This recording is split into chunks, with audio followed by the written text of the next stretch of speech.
Hello from Southern Ontario, June 17th.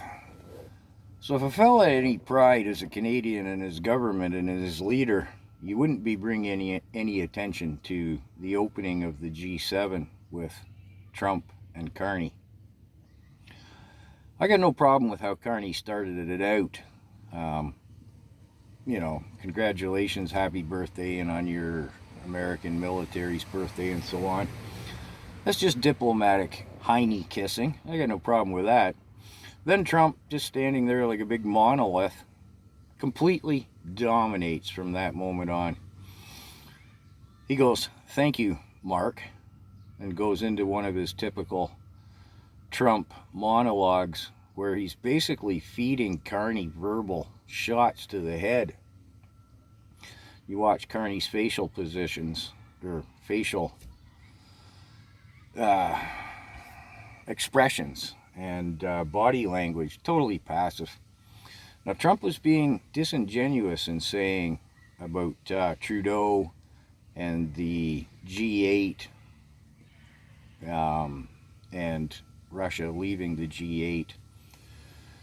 It was 2014, not 2015. Trump's got to know that. So does Carney, absolutely. Carney didn't intervene. That would have been his way in to break that up. He could say, "Excuse me, Mr. Prime Minister or Mr. President, you got that wrong." But nope, he stood there passive with his hands behind his back, submissive posture, body language, and just kept taking those verbal lefts to the head. Every question, 7 minutes long, that clip was, something like that minutes. Every question from the press was to Trump, not a one to Carney. Trump again, did his Trump-like monologue business. Again, every question. Finally, the press started getting a little too boisterous. It was getting a bit mayhemish. And you see Carney leans into Trump. And I don't know if there's any perceptible audio on that, but you can hear Trump go ahead. And then literally, sorry, I got a fly buzzing around. And then literally gives Carney the physical, reaches over and go ahead. "I, by my grace, allow you, Mark." Ha! Wow. So then Carney steps up and, it says, "As host of the G7 here, and time being, and blah, blah, blah, blah, blah."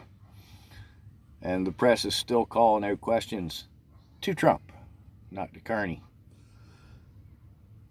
Then the security comes in and you can hear them going out, out, out, out, out to the press, who are still calling questions at Trump, not Carney.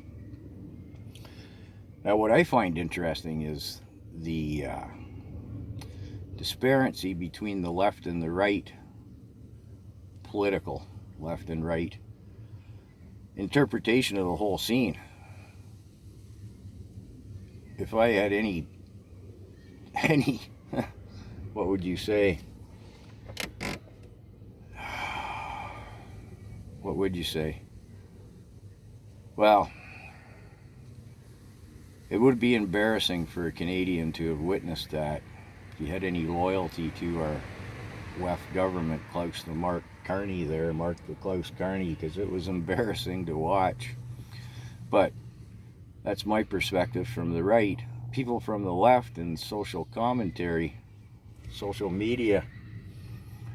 Oh, white gloves. James Bond, Big Daddy, handled the child politician from the States so diplomatically. No, he lay on his back with his belly exposed, and it was an embarrassment. But hey, you got to look at the humor on this side of things. Excuse me, I got some elimination to deal with here.